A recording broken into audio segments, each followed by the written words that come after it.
Okay, बाल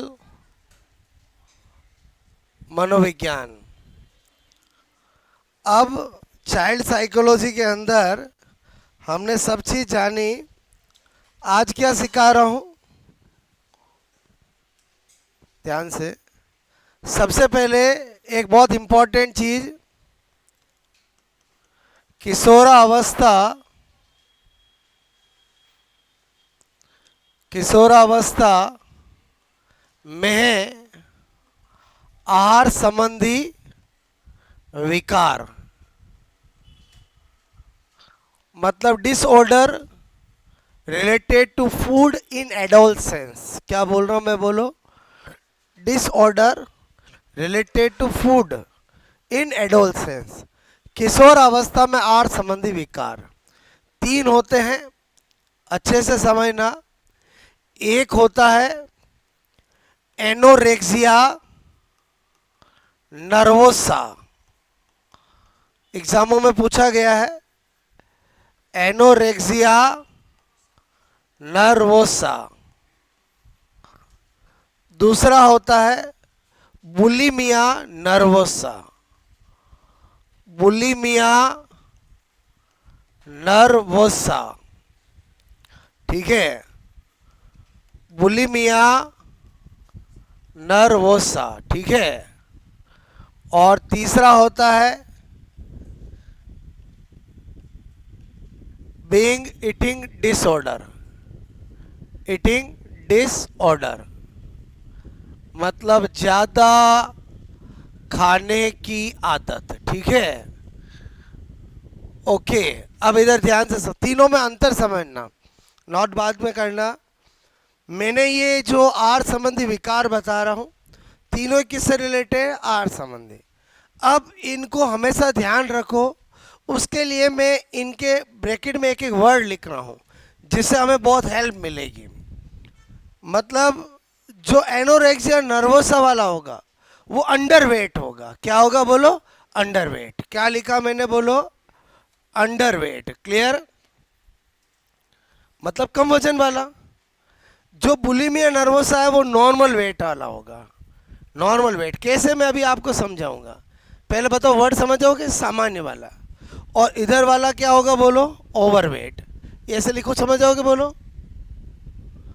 अरे बोलो, एक ही बात है ना, ठीक है। अधिक वजन वाला।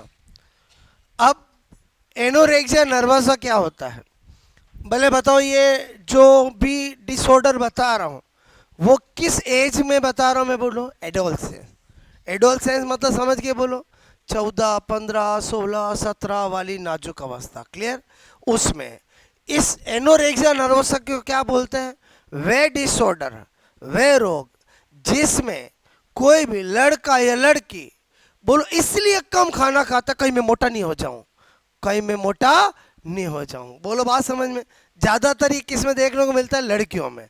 लड़कों में मिलता है बट साइकोलॉजी कहता है ज़्यादातर किस में देखने को मिलता है, लड़कियों में। मतलब समझ में आया, बोलो। तो बताओ वो हमेशा अंडरवेट, जिसको ये डिसऑर्डर होगा वो अंडरवेट होगा कि नॉर्मल वेट होगा कि ओवरवेट होगा, बोलो अंडरवेट। समझ में आया, बोलो। ये क्या है, डिसऑर्डर है। समझ में आया, बोलो। मतलब ऐसा डिसऑर्डर जिसमें क्या सोचना, क्या सोचना और कम खाना कि कहीं मैं मोटा नहीं हो जाऊं या मोटी नहीं हो जाऊं। क्लियर, अच्छा। नॉर्मल वेट, अंडरवेट समझ में आया। बुलिमिया नर्वोसा क्या है, मतलब ऐसा डिसऑर्डर जिसमें कोई लड़का या लड़की इस एज ग्रुप में, एडोलसेंस में, पहले खा तो लेता है, एक रोटी दो रोटी ज़्यादा, कुछ अच्छा बन गया, थोड़ा दिमाग में आता मेरा वेट बढ़ जाएगा, फटाफट एक्सरसाइज चालू करता है।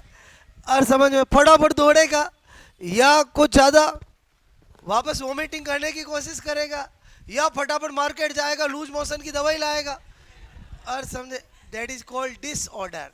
पहले बताओ डिसऑर्डर, तो डिसऑर्डर समझ में आया, बोलो। मैं क्या बताना चाह रहा हूँ, बताओ ऐसे का वेट कैसा रहेगा, नॉर्मल। और समझ में आया, बोलो आपको। बुलिमिया नर्वोसा किसको बोलता है, समझ में आया। अब आ जाओ बीइंग ईटिंग डिसऑर्डर, मतलब ओवरवेट। वे डिसऑर्डर जिसमें कोई व्यक्ति एक बार खाने बैठ गया, उसका पेट भरता ही नहीं है, तुम तो खिलाते जाओ, अब आवाज आ जाएगी आप तो रोटियां खत्म हो गई, तो वो कहेगा ठीक है। और समझ में, तो ऐसा क्या होगा बोलो, ओवरवेट। पहले बताओ तीनों में अंतर समझ में आया बोलो आपको। अच्छा, तीनों के तीनों क्या है, डिसऑर्डर है। बोलो बात समझ में आए बोलो। मेरे कहने का मतलब आपको वर्ड समझ में आए, इसलिए मैंने जान के ये वर्ड क्यों लिखे बोलो, ताकि आपको ध्यान रहे। ओके, ये जिसको डिसऑर्डर होगा वो हमेशा अंडरवेट होगा, ये जिसको होगा वो क्या होगा, नॉर्मल वेट, और ये जिसको होगा वो क्या होगा बोलो, ओवरवेट। बात समझ में? और तीनों को क्या बोलते हैं बोलो, food disorder related to adolescence. बोलो बात समझ में, नाम समझ में आया बोलो। एक एनोरेक्सिया नर्वोसा, एक बुलिमिया नर्वोसा, और एक बीइंग ईटिंग डिसऑर्डर। क्लियर? तीनों डिसऑर्डर है। अब मैं लिखूँ, आपको समझ में आया बोलो, क्योंकि मैंने कहा ना रटना नहीं है, यहाँ बैठनी चाहिए दिमाग में बात। एक बार आपको वर्ड समझ में आ गए तो फिर लॉन्ग टाइम याद रहेंगे। ओके, तो इसलिए मैंने समझाया आपको। और आप देखोगे तो ये आपको डिसऑर्डर्स मिलेंगे। बोलो बात समझ में। अब इनसे क्या है, समाज को कोई खतरा नहीं है, कोई घर वाला ध्यान ही नहीं देता है। और बोलो समझे ही समझे बोलो, क्लियर? अच्छा, यहाँ पर आप ऐसा, मैं लिखूं बोलो, इसमें क्या लिखूंगा बोलो, इस, मैंने कहा इस डिसऑर्डर, डिसऑर्डर मतलब समझते हो बोलो, बोलो रोग, ठीक है। मैंने कहा इस डिसऑर्डर में लड़का या लड़की, ठीक है, इस कारण कम खाना, ठीक है, खाते हैं कि कहीं उनका वजन, वेट न बढ़ जाए। और समझे समझे बोलो, क्लियर?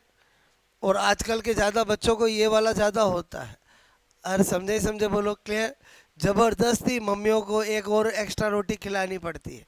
ओके, बुलिमिया नर्वोसा समझ गए बोलो।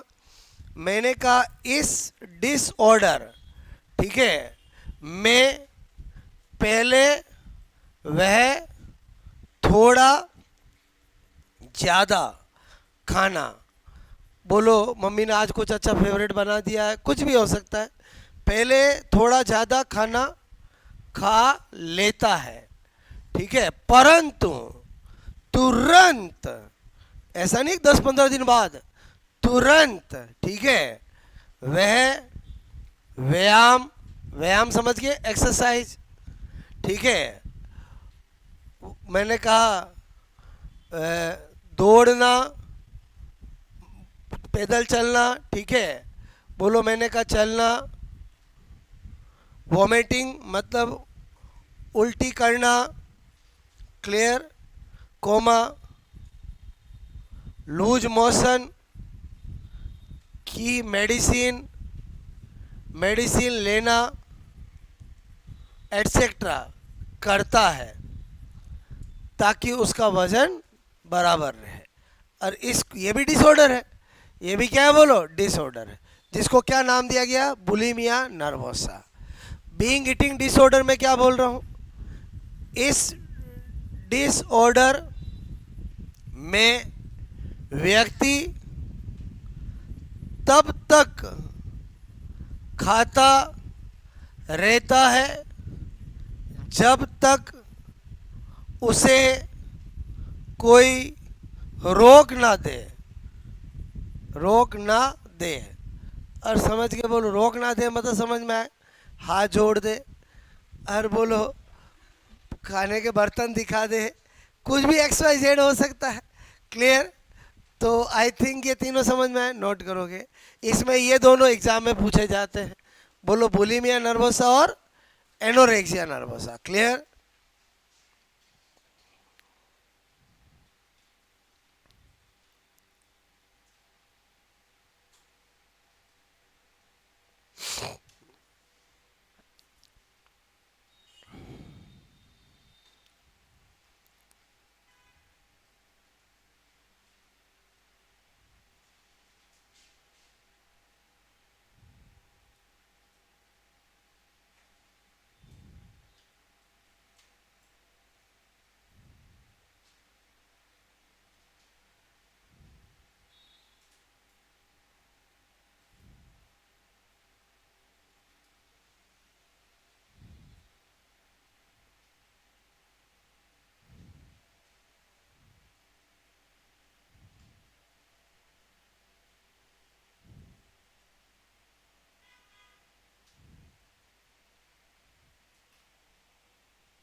एकदम सिंपल तरीके से समझ में आया बोलो आपको? मैंने आपसे कहा कि वर्ड समझना है कि क्या है ये, ठीक है?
आई बात समझ में मेरी? बोलो ओके।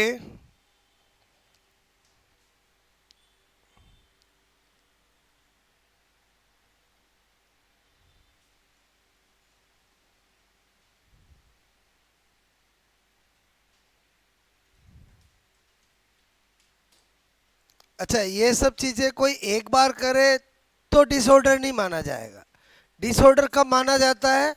जब वो ऐसी हरकत बार बार करता है, तभी डिसऑर्डर माना जाएगा। क्लियर?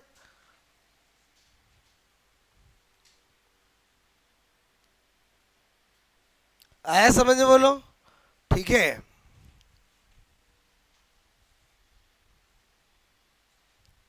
अब मैंने आपसे कहा था कि हम पूरे चैप्टर का सार करेंगे कि क्या एग्जाम में पूछा जाए तो शैशवावस्था टिक करना है, क्या पूछा जाए तो बाल्यावस्था करना, और क्या पूछा जाए तो किशोरावस्था करना। एक साथ हम संग्रहण करेंगे। क्लियर? तो पहले मैं किसका बताऊंगा? शैशवावस्था, इन्फेंसी पीरियड का। 1 2 3 करके सारी बातें, और हर पॉइंट अपने आप में एग्जाम का क्वेश्चन होगा। फिर हम किसकी बातें लिखेंगे? बाल्यावस्था। और फिर किसकी लिखेंगे? किशोरावस्था, ताकि हमारा इस चैप्टर का पूरा सार एक जगह आएगा। क्लियर? और आपको चीज़ें याद भी हो जाएगी। बोलो, ये तो एक कंटेंट था जो मैंने आपको बताया, specially this one and this one, दोनों में कंफ्यूज नहीं होना है। क्लियर? बोलो, एक है एनोरेक्सिया नर्वोसा और एक है बुलिमिया नर्वोसा। क्लियर? ओके, मेरी बात समझ में आए? बोलो। इसमें थोड़ा ये ध्यान रखना, बुलिमिया नर्वोसा कौन सा और एनोरेक्सिया नर्वोसा कौन सा है। बोलो, बुला बुला के कौन कहेगा चल दौड़ने चल रहा है क्या, और एक्सरसाइज कर रहा है क्या? ओके, क्या बोल रहा हूँ, मेरी बात समझ में आए? बोलो, अगर कंफ्यूज हो जाओ तो। ठीक है, अब अपन क्या कर रहे हैं यहाँ पर? मैंने कहा शेषवा अवस्था, ठीक है? मैंने कहा से संबंधित महत्वपूर्ण, ठीक है, महत्वपूर्ण तथ्य, यानी important points related to infancy period. Clear? क्या लिख रहा हूं मैं? बोलो, आपसे मैं कहूँ इंपॉर्टेंट, मैंने कहा इंपॉर्टेंट पॉइंट्स, ठीक है, related to infancy period. Clear? Okay, यह स्टेज ए की बात है।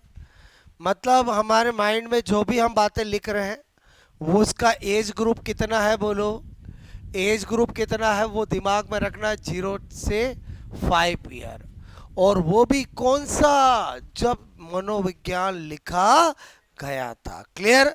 तो अब यहाँ पर देखो, पहले मैं आपको सारी बातें इसके बारे में लिख रहा हूँ 1 2 3। पहले आप ध्यान देना इधर। मैंने लिखा पहला पॉइंट, यहाँ पर लिखा खिलौनों की अवस्था। एग्जाम में आता है। बोलो, खिलौनों की अवस्था कौन सी है? बोलो। अब कोई के सर मैं तो आज भी खेलता हूँ, वो काम नहीं आएगा। और बोलो समझे ही समझे बोलो। मतलब एग्जाम में पूछा जाए कि खिलौनों की अवस्था कौन सी है तो शैशवावस्था, और खेल की अवस्था पूछेंगे तो बाल्यावस्था। बोलो पहला पॉइंट समझ में आया बोलो। थोड़ा कंपेयर भी करता रहूँगा ताकि बाल्यावस्था और आगे का भी ध्यान रहे, वो भी पढ़ेंगे ना। तो इसका मतलब ये इंडिविजुअल क्वेश्चन है कि खिलौनों की अवस्था कौन सी होती है। ऑप्शन फिक्स है, बाल्या, शैशवा, किशोरा, ऐसे ही होगा। क्लियर? तो क्या होगा बोलो ये। नंबर 2 मैंने लिखा पूर्व विद्यालय आयु। ठीक है, बोलो पूर्व विद्यालय अवस्था बोलूं या नर्सरी अवस्था बोलूं, एक ही बात है। इसी को क्या बोलते हैं, नर्सरी अवस्था। क्लियर? मेरी बात को समझना। प्रारंभिक विद्यालय आयु पूछे तो बाल्यावस्था, क्योंकि पुराने जमाने में बच्चे को स्कूल का संस्कार कब किया जाता था, 5 साल बाद। और 5 साल बाद ही बच्चा स्कूल जाता था। तब तक तो बोलो 5 साल तक तो गली मोहल्ले और मस्त घर परिवार में घूमता था, दादा दादी नाना नानी और वही सब सीखता था। क्लियर? तो बोलो इसको क्या बोला है, पूर्व विद्यालय आयु या नर्सरी अवस्था। जबकि बाल्य अवस्था में क्या लिखेंगे, प्रारंभिक विद्यालय आयु। वर्ड समझ में आ रहा बोलो। पूर्व लिखा है तो शैशवा और प्रारंभिक आए तो बाल्य। प्रारंभिक मतलब स्टार्टिंग। क्लियर? तीसरा पॉइंट क्या बता रहा हूं आपको, मैंने कहा अतार्किक बोलो चिंतन, इलॉजिकल। ठीक है, चिंतन की अवस्था। ठीक है, मैंने आपको पहले ही कहा कि यह अवस्था ऐसी होती है जिसमें बच्चा बिना तर्क कुछ भी बोलता है। और बोलो अतार्किक, इलॉजिकल। अतार्किक को इंग्लिश में क्या बोलते हैं, इलॉजिकल। क्लियर? बोलो अतार्किक चिंतन की अवस्था। अगर आपको पूछा जाए तो कौन सी होगी बोलो, कौन सी होगी, शेष अवस्था। और तार्किक चिंतन, मूर्त तार्किक चिंतन आएगा तो बाल्यावस्था, और अमूर्त चिंतन आएगा तो किशोरावस्था। बोलो बात समझ। एक्चुअली ये कॉग्निटिव डेवलपमेंट की बातें हैं जो जीन पियाजे ने बताई है। क्लियर? तो यहाँ पर अपन बोलो क्या लिखा, अतार्किक चिंतन मतलब इलॉजिकल। अच्छा, मैंने लिखा बोलो, मैंने लिखा यहाँ पर बोलो बकी अवस्था। बोलो बकी अवस्था है तो भी क्या होगा बोलो, शेष अवस्था। मैंने कहा था बच्चा 4-5 साल का होता कुछ ना कुछ बोलता रहता है। क्लियर? कुछ भी बोलता रहता है। बात समझ ना। जब भी कोई मिला घर वालों की बातें है ना सब बोलो। बात समझ में है? ओके, कुछ ज़्यादा कुछ कम बोलो। ओके, और कुछ तो इतने बोलते हैं कि मम्मियाँ हाथ छोड़ देती है, थोड़ा देर तू चुप हो जा। क्लियर? मेरा सर चढ़ गया है। क्लियर? तो मेरे कहने का मतलब बक्की अवस्था। क्लियर? ओके, इसी तरह से इसी को बोलते हैं अजीबो गरीब अवस्था। ठीक है, अजीबो गरीब अवस्था का मतलब क्या होता है कि ये जो अवस्था होती है इसमें कुछ बालक जो होते हैं खाना खाएंगे तो बोलो प्लेट को तो रखेंगे बेड के नीचे, ऊपर लेट जाएंगे और यूँ टीवी देखेंगे, यूँ लेके खाएंगे। और समझे समझे बोलो, या क्या करेंगे, टीवी देखेंगे तो ये बेड है, सामने टीवी है, टांगे कहाँ कर देंगे, पूरी दीवार पे ऊपर। और समझे समझे बोलो, फिर देखेंगे। मैं क्या बोल रहा हूँ, क्लियर? क्या आज भी करते हो क्या आप ऐसा? नहीं, लेकिन छोटे बच्चे ऐसा करते हैं, इसलिए इसको क्या बोला बोलो, अजीबो गरीब अवस्था। क्लियर? बाकी अवस्था समझ में आया? अतार्किक, इलॉजिकल, पूर्व विद्यालय, खिलानो। ठीक है, फिर मैंने कहा प्रिय लगने वाली अवस्था, मतलब अब जो भी छूट गया सब यहाँ आ जाएगा। क्लियर? प्रिय लगने वाली अवस्था। ओके, मुझे एक बात बताओ, बच्चा 1 साल का, 1.5 साल का, 2 साल का, आप उसको प्यार करते हो, गोदी लेते हो, सिर पे बिठाते हो, बड़े होने के बाद करते हो क्या? कोई जबरदस्ती लटक जाए वो बात अलग है। क्या बोल रहा हो, मेरी बात समझ। होता है ऐसा कि बच्चा 7 साल का हो गया, पापा वो गोदी ही नहीं लेते, कभी कभी जबरदस्ती लटक जाता है। तो प्रिय लगने वाली अवस्था पूछे तो क्या होगी बोलो, ये रेफरेंस समझ में आया बोलो, कि हर कोई छोटे बच्चे को गोदी लेता है, उसको प्यार करता है। ठीक है, वो खिलाता है, इसलिए बोला प्रिय लगने वाली अवस्था। ओके, उसके बाद नंबर 7 मैंने लिखा संस्कारों के निर्माण की अवस्था। निर्माण की अवस्था कहीं ना कहीं मैंने समझाया आपको बोलो कि अगर किसी बच्चे में संस्कार डालने हैं तो शुरुआत की शेष अवस्था की जो 3-4 साल होता है उसमें डालो। बच्चे को किस बड़ों को धोख देना चाहिए, रेस्पेक्ट करना चाहिए। घर के अंदर अगर नौकर भी है तो उससे भी आदर से बात करना, यही तो संस्कार होते हैं।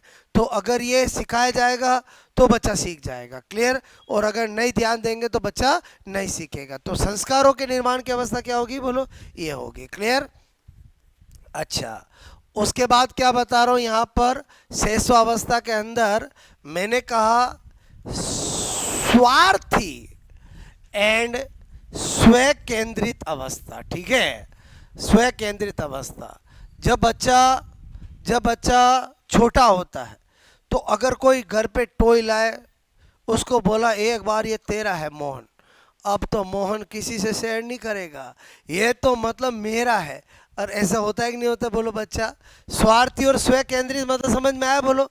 बच्चा बाल्य अवस्था में तो क्या करता है? संग्रहण करता है, शेयर करता है बोलो आपसे। लेकिन जो छोटा होता बच्चा वो हमेशा क्या होता है? स्वार्थी और स्व केंद्रित होता है। यहाँ स्वार्थी का मतलब बोलो खिलौनों और उसके रिगार्डिंग है, मतलब वो मतलब मत समझना आप।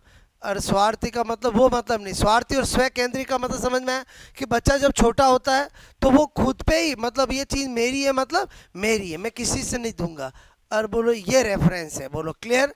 मतलब आपका सेल्फ और ईगो सेंट्रिज्म वाली स्टेज। स्व केंद्रिक मतलब समझ के बोलो? और स्व केंद्रित ओके अवस्था। ओके, उसके बाद और अगर अपन देखें शेष अवस्था के अंदर, मैंने कहा यहाँ पर सामाजिक बोलो तथा नैतिक। ठीक है, नैतिक बोलो अभाव। ठीक है, नैतिकता बोलो के अभाव वाली अवस्था। मैंने आपको पहले ही बताया वाली अवस्था कि अगर एग्जाम में पूछा जाए वो कौन सी अवस्था है जिसमें सामाजिक या नैतिकता का अभाव रहता है, तो बोलो क्या होगा? बोलो बोलो सामाजिकता तथा नैतिकता के अभाव वाली अवस्था। बोलो शुरुआत में होता है, लेटर ऑन उसके अंदर थोड़ी बहुत आती है। क्लियर? तो अगर जब भी एग्जाम में आए कि कौन सी अवस्था बोलो में सामाजिकता या नैतिकता का अभाव रहता है, तो बाल्य किशोर तो टिक कर ही नहीं सकते। और बोलो शेषावस्था ही होगा ना, क्योंकि शेषावस्था के शुरुआत में बच्चा तक कुछ नहीं जानता, क्या सामाजिकता होता, क्या समाज होता, क्या सोसाइटी होता है, बोलो कुछ नहीं जानता। क्या नैतिकता होता, क्या सही गलत, कुछ भी नहीं जानता है। क्लियर? तो एक बार आपको ये सारी बातें समझ में आई बोलो? इतना नोट करोगे?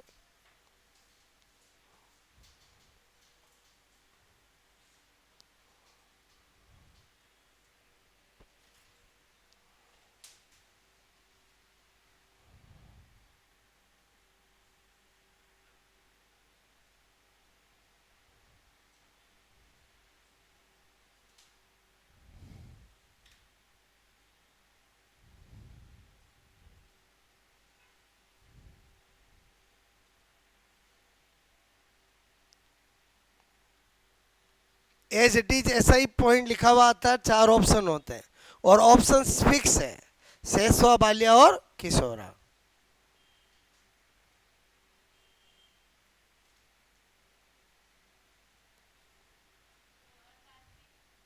इलॉजिकल ए तार्किक। ठीक है, अवस्था इंग्लिश में क्या बोलते हैं बोलो? इलॉजिकल।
और बताओ मैं बोलो, एक बार 9 नोट किया।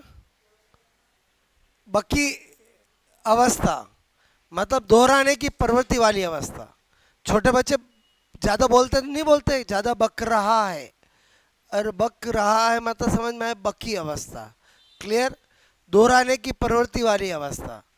बोलो, जो छोटे बच्चे होते हैं वो एक चीज़ को 2-3 बार रिपीट करते हैं, तो इसीलिए अपन आगे और अभी लिखाऊंगा मैं। बोलो क्लियर? आगे बताऊं मैं? बोलो, सारी बातें किसके लिए लिख रहे हैं? शेष अवस्था। एक बार 9 लिखे आपने, बोलो ओके।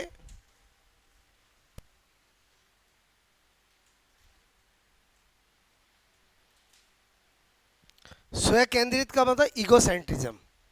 ठीक है, स्टेज ऑफ ईगोसेंट्रिज्म। ओके, फिर नंबर 10 देखो, मैंने कहा दोहराने की प्रवृत्ति वाली स्टेज अवस्था मतलब बच्चा एक चीज को 4-5 बार बोलेगा, छोटा बच्चा। क्लियर? दोहराने की प्रवृत्ति वाली स्टेज। मैंने कहा सीखने का आदर्श काल सबसे ज्यादा पूछा जाता है, सीखने का आदर्श काल। और ये बात तो पर्टिकुलर किसने कही आपको पता होनी चाहिए। बोलो, वैलेंटाइन। अच्छा, एक बार वैलेंटाइन के अनुसार आपने घर पे जाके स्टेटमेंट को ध्यान से देखा? बोलो, याद हुए कि नहीं हो? बोलो, मतलब एक बार आपने थोड़ा अच्छे से दिमाग में मैंने जो लॉजिक डाला वो दिया, और थोड़ा रिवीजन किया होगा, आपको चीज़ें एग्जाम में पता चल जाएगी। और वो स्टेटमेंट है जिनमें से आते हैं वो मैंने आपको सारे लिखा है। क्लियर? बोलो, अभी यहाँ पर वापस लिख रहा हूँ, इधर ध्यान देना। अब यहाँ पर इसको वेरी इंपॉर्टेंट लगाऊं, बार बार पूछा जाता है। यहाँ पर मैंने लिखा अपीली अवस्था। अब ये अगर एग्जाम में आता है, हवा ही नहीं लगेगी कि क्या पूछ रहा है, कौन सी अवस्था टिक करें। तो हरलोक एक पर्सन था, नाम सुना? बोलो, श्रीमान के श्रीमती जी, श्रीमती जी। क्लियर? उन्होंने कहा कि शेषव अवस्था अपीली अवस्था अर्थात खतरनाक अवस्था होती है। मतलब शेषव अवस्था ऐसी होती है जिसमें अगर बोलो कहीं आग, बोलो कहीं पर गर्म चीज़ है तो भी ध्यान रखना पड़ता है कहीं बच्चा हाथ नहीं लगा दे। और बोलो, समझे समझे? बोलो, कहीं छत है वहाँ पर बच्चा है तो ध्यान रखना पड़ता है कहीं नीचे ना गिर जाए। तो इसलिए इस रेफरेंस से इन्होंने शेषवावस्था को अपीली अवस्था, और अपीली का मीनिंग होता है खतरनाक, डेंजरस स्टेज। क्लियर? तो ये वर्ड ब्रैकेट में लिख रहा हूँ मैं। बोलो, खतरनाक अवस्था और डेंजरस स्टेज। और किसने कहा ये? बोलो, हर लोक, ठीक है, के अनुसार। तो इंपॉर्टेंट हो गया, क्योंकि एग्जामिनर तो ऐसे ही वर्ड ढूंढेगा जिसे आपको पता नहीं चले। क्लियर? ये मैंने ब्रैकेट में लिखा है। बाकी आपको क्या पूछा जाता है कि इनमें से कौन सी अपीली अवस्था होती है? तो अपीली का रेफरेंस क्या है? बोलो, खतरनाक अवस्था, जो कि हर लोग ने बताया। ठीक है, आई थिंक ये भी बात समझ में आए। उसके बाद मानव जीवन, ठीक है, के मानव जीवन का आधार, ठीक है, वाली अवस्था। ओके, आपको पूछा जाए कि वो कौन सी अवस्था है जिसे मानव जीवन का आधार बोला जाता है? शेष अवस्था। क्लियर?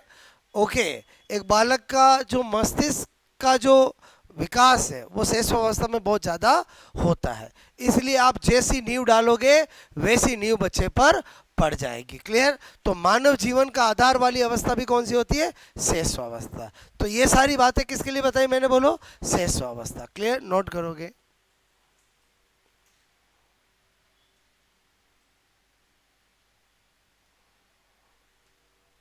इसी तरह से जीवन का महत्वपूर्ण काल बोले भी बोले, जीवन का महत्वपूर्ण, ठीक है, काल, नॉट अनोखा काल, महत्वपूर्ण काल। क्लियर? ठीक है, अनोखा काल तो बाल्यावस्था है।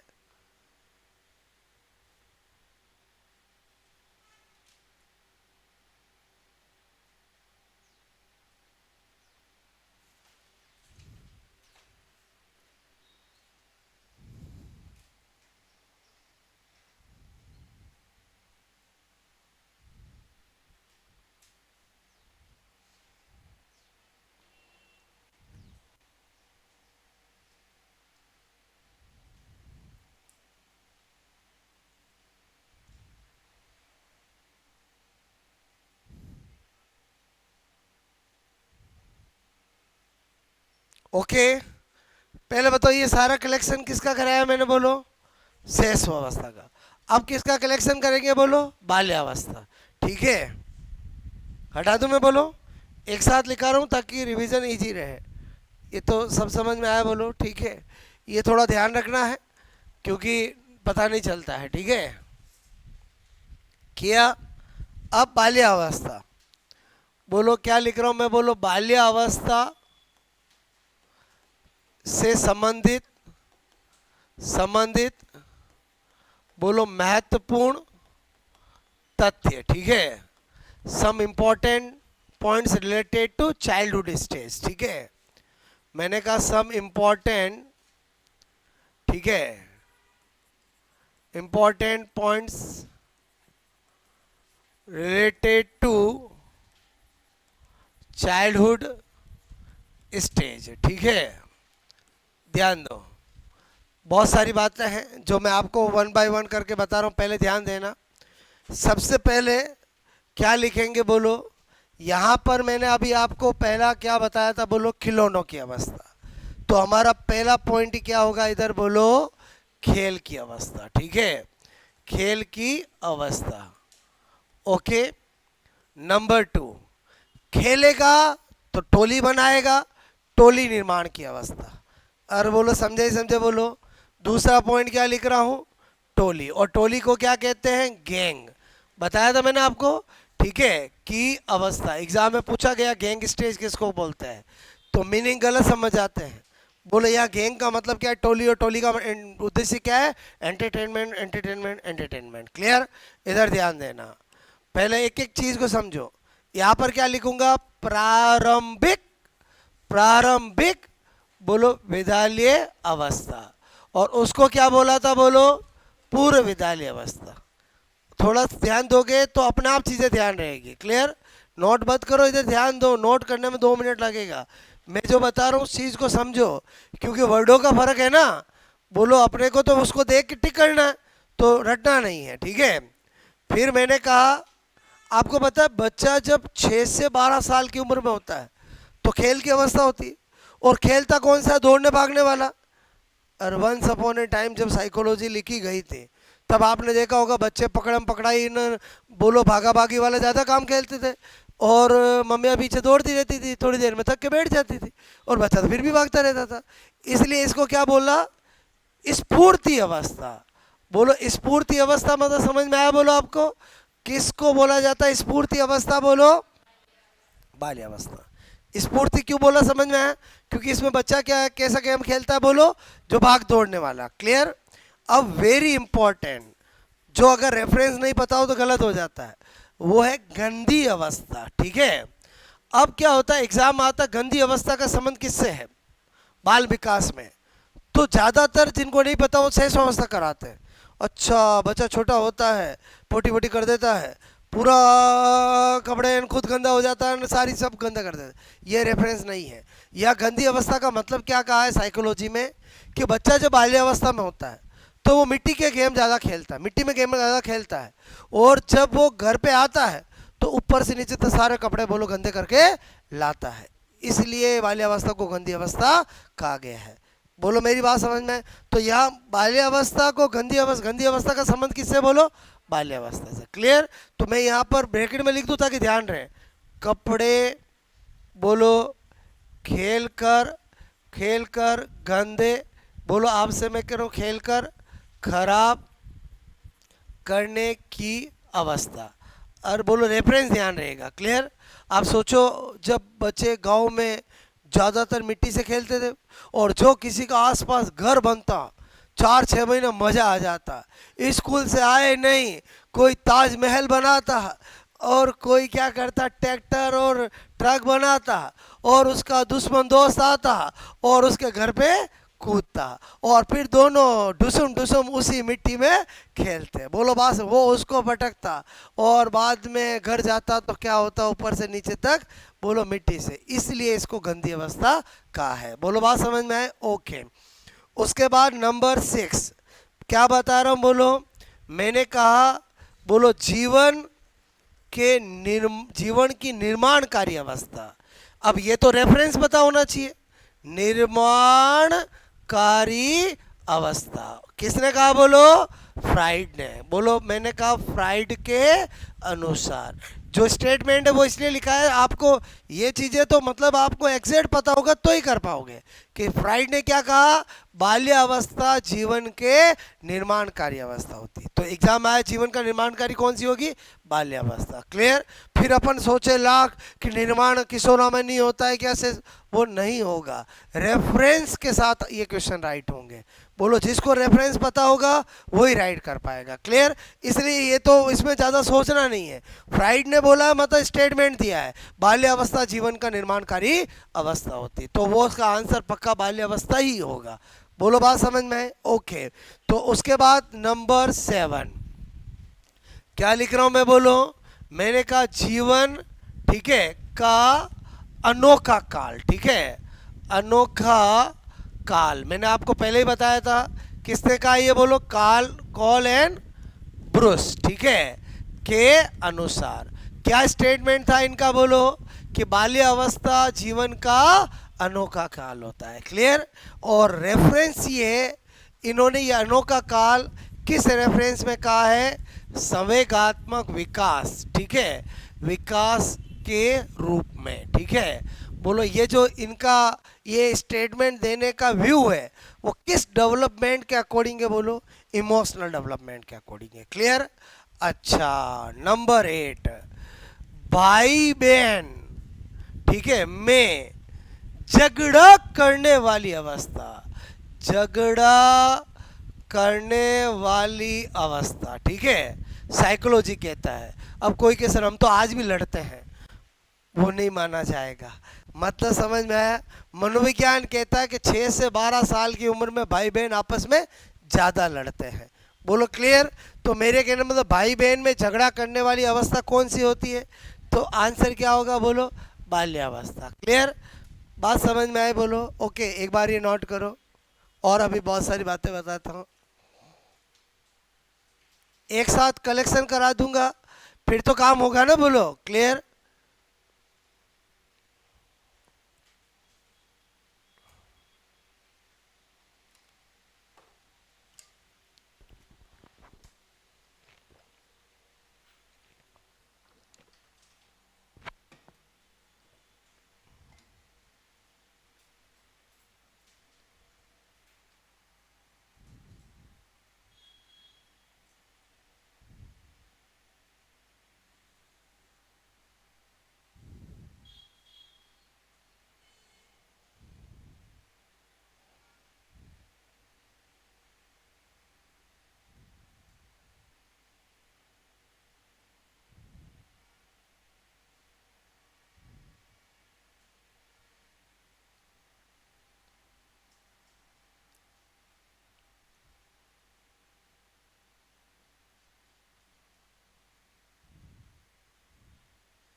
ओके, आगे बताऊं? सारी मेन मेन बातें जो पूछी जा सकती है वो अगर हम एक साथ लिख लेंगे तो हमारा काम आसान हो जाएगा। क्लियर?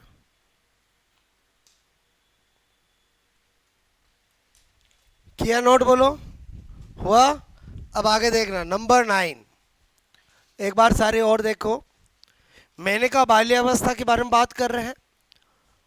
मूर्त चिंतन, ठीक है, कॉन्क्रीट थिंकिंग, ठीक है, पहले ही बता चुका हूं मैं आपको की अवस्था। बाल्यावस्था में बालक जैसा सामने देखता वैसा सोचता है। मूर्त चिंतन की अवस्था, कॉन्क्रीट थिंकिंग। क्लियर? अच्छा, अगर मूर्त चिंतन होगा तो जिज्ञासा प्रवृत्ति की अवस्था भी बोलेंगे। अरे बोलो, जिज्ञासा प्रवृत्ति की अवस्था सबसे ज़्यादा जिज्ञासा बाल्यावस्था में ही होती है। बोलो। अरे बोलो, पहले 5 साल के बाद बच्चे में सामाजिकरण ज़्यादा होता था ना, स्कूल जाता था, बोलो इधर उधर, बाकी तो पहले घर में ही रखते थे। बोलो बात समझ में? आज की तरह नहीं है कि 6 महीने का हुआ न मॉल में घुमाने ले गए। पहले बोलो आपसे मैं कहूँ, बच्चे को जब तक वो थोड़ा बड़ा नहीं हो जाता था ना, तब तक उसको ज़्यादा बाहर नहीं ले जाते थे। और बोलो समझे समझे? बोलो। तो मेरे कहने का मतलब है, जिज्ञासा प्रवृत्ति समझ में आया? बोलो कि बच्चा जब 5-6 साल के बाद ही जगह जगह जाता था तो हर चीज़ पूछता था, ये क्या, ये क्या, ये क्या, ये क्या। तो जिज्ञासा प्रवृत्ति की अवस्था कौन सी होगी? बोलो ये।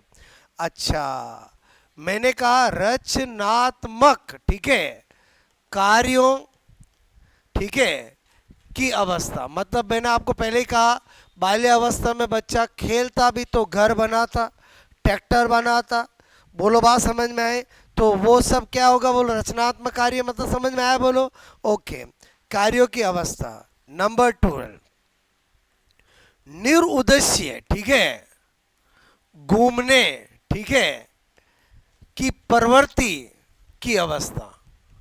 आप सोचो, जब आप 6 से 12 साल की उम्र में थे, गांव में स्कूल से आए, ऐसे ही इस गली में घूम के आ गए, इस मोहल्ले में जाके आ गए, और बोलो समझे समझे? निरुद्देश्य। और यही किशोर अवस्था में बिल्कुल उद्देश्य होगा, उसको देख के आना है। बोलो, और समझे समझे? बोलो। मेरे कहने का मतलब है, किशोर अवस्था में अगर कोई किसी गली मोहल्ले में एक चक्कर काट के आया, बोलो उद्देश्य होगा कि नहीं होगा? बोलो। मनोविज्ञान लिखा गया था तब के बात कर रहा हूँ मैं। बोलो। और 6 से 12 उम्र में ऐसे ही गली मोहल्ले में घूम के आ गया, कोई उसका ऐसे बेसिक उद्देश्य नहीं होता था कि उसको या उसकी बोलो आपसे मेरे को देख के आना है। क्लियर? ये समझ में आया? बोलो आपको। अच्छा, देखो रेफरेंस पता होगा तो चीज़ ध्यान रहेगी। निरुद्देश्य समझ में आया? बोलो। और जब किशोर अवस्था लिखेंगे तो क्या लिखेंगे? उद्देश्य पूर्ण घूमने की अवस्था। क्लियर? ओके। उसके बाद क्या बता रहा हूँ यहाँ पर, वेरी इंपॉर्टेंट, ठीक है। अभी मैंने बोला था मूर्त चिंतन, मतलब जो देखता वो सोचता है, तो इसी के रिगार्डिंग बोला है नेता बनने की अवस्था। बहुत इंपॉर्टेंट है। अगर एग्जाम में आता नेता बनने की अवस्था किसको कहा जाता है, तो बाल्यावस्था। रीजन क्या है कि बाल्यावस्था 6 से 12 साल वाली है।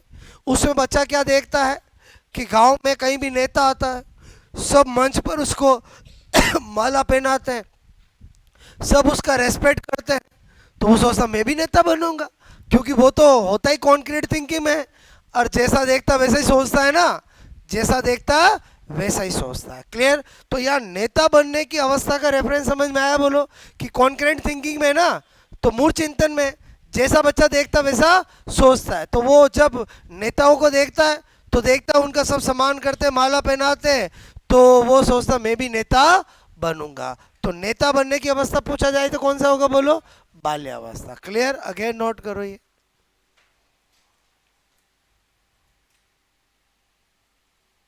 रेफरेंस क्यों बता रहा हूं मैं, समझ में आया? बोलो। तो थोड़ा ध्यान रहेगा आपको। क्लियर?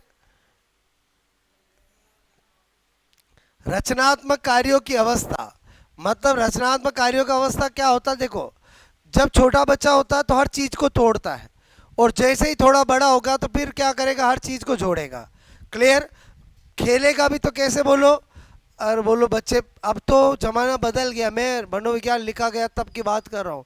पहले बच्चे जब 6 से 12 साल की उम्र में खेलते भी थे ना, तो ऐसे खेलते थे जिससे बोलो सब मिलकर के घर बनाते थे, और बोलो ऐसा करते थे नहीं करते थे? बोलो। क्लियर? तो इसलिए बोला रचनात्मक कार्यों की अवस्था। अब रचनात्मक कार्य वर्ड का मतलब समझो।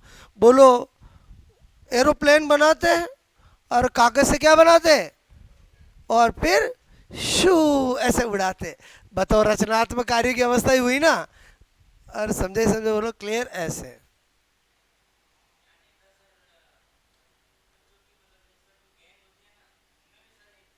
नहीं वो नहीं होगा, यहाँ रेफरेंस नेता बनने, क्योंकि बाल्य अवस्था तो टोली निर्माण होता है, दल निर्माण नहीं होता है।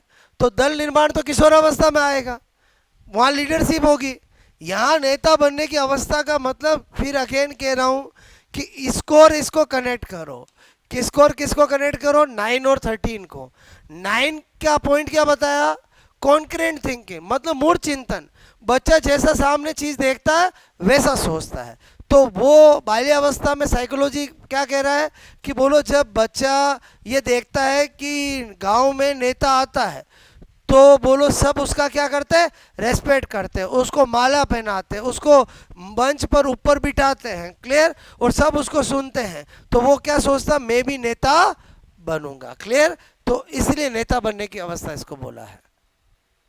बात समझ में है। और देखो संग्रहण करने की प्रवृत्ति की अवस्था, बोलो 6 से 12 साल की उम्र में बोलो जब बच्चा आता है तो वो हर चीज जो भी उसकी लाई जाती है उसको स्टोर करता है, चाहे खिलौने हो चाहे कपड़े हो कुछ भी चीज हो।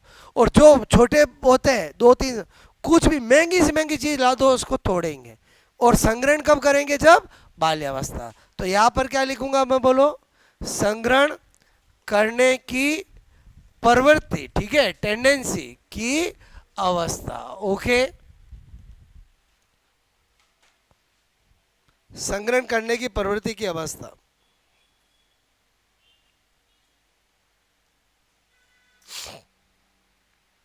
और बताया था मैंने आपको, खोखली मित्रता की अवस्था लिख सकता हूं, मिथ्या परिपक्वता लिख सकता हूं, सारा रोज ने बताया, बोलो। और बताया ना क्लियर। ओके, क्या लिख दे, बोलो मिथ्या परिपक्वता, ठीक है। मिथ्या परिपक्वता, परिपक्वता मतलब मैच्योरिटी, परिपक्वता, ठीक है, या खोखली मित्रता, ठीक है, की अवस्था। ब्रैकेट में लिख दो, बोलो किसके अनुसार, रोज के अनुसार, ठीक है। कल स्टेटमेंट बताया था मैंने आपको। अभी ये भी बताया मैंने, कॉलब्रूस, फ्राइड और समझे ही समझे, बोलो क्लियर। बात समझ ना, सारे इंपॉर्टेंट है, अक्सर एग्जाम में आता है ये भी, क्लियर। देखो मैं इसको इंपॉर्टेंट बता रहा हूँ, इसको बता रहा हूँ, इसका रेफरेंस तो समझ में आ गया। बोलो बच्चा कहीं अननोन गार्डन में संडे को मम्मी के साथ पापा के साथ गया, उसकी एज ग्रुप को देखते जाते ही खेलने लग जाएगा। 1-2 साल में तो ऐसे दोस्त बन जाएंगे जैसे जन्मों जन्मों से मिले हुए हैं। और बोलो बोलेंगे कल तू भी आना, मैं भी आऊँगा पक्का। और घर आपके सब भूल जाता है, किस किस को टाइम दिया था, किस किस को बोला था कल मिलेंगे। और बोलो समझे समझे, बोलो इसलिए खोखली मित्र था। और यही किशोर अवस्था में क्या होगा, समझ में आया। बोलो क्या बताया था, व्यक्तिगत और घनिष्ठ मित्रता। किसने कहा था, बोलो वैलेंटाइन ने। बोलो बात समझ में। और बताया ना मैंने कल आपको, थोड़े स्टेटमेंट कल क्यों लिखा है, ताकि अपना काम आसान हो जाए। पहले बताओ आपको, मैंने 2 का सारे लिखा है, समझ में। ये क्यों लिख रहे हैं, क्योंकि मोस्ट ऑफ इनसे क्वेश्चन एग्जाम में आते हैं। ओके, और इन दोनों से भी इंपॉर्टेंट पॉइंट वाली कौन सी है, किशोर अवस्था, क्लियर। चाहे बसंत काल हो, चाहे बहुत सारी चीज़ें हम कल स्टोर करेंगे, क्लियर। और उसके अलावा क्या सीखेंगे कि जो साइकोलॉजी में कुछ वर्ड आते हैं, एटीट्यूड, एप्टीट्यूड, अभिवर्ती क्या होता है, अभिक्षमता क्या होता है, बोलो हैबिट क्या होता है, इंटरेस्ट क्या होता है, ये वर्ड आते हैं ना। बोलो रुचि किसको बोलते हैं, आदत किसको बोलते हैं, बोलो ये सारी चीज, सेल्फ कॉन्सेप्ट, बोलो क्या होता है। ऐसे छोटे छोटे वर्ड क्लियर करूंगा। ओके, तो आज की कहानी यहीं पे ख़त्म होती है, ठीक है।